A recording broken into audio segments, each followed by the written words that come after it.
Gabi na, boses lang ninyo ang marinig sa akin. Dati, kami, di ba, pinag-usapan natin yung pagkakaiba ng mga 90s, 2000 na pinanganak kaysa 1960s. Kami, pag naggalit ang mga magulang namin, isang tingin lang alam na namin kung ano gagawin namin. Tapos pag pinagalitan kami, pag once na sumasagot kami, nilalagyan yung bibig namin ng sili. Iyak kami. Siyempre, manghang yun eh. Kasi na ba hindi maiyak? Bata ka pa.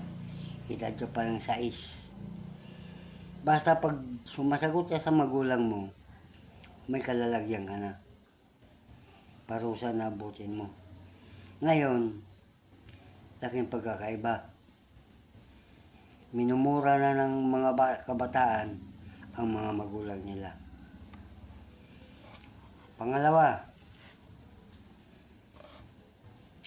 pasok namin Lunes hanggang Biyernes.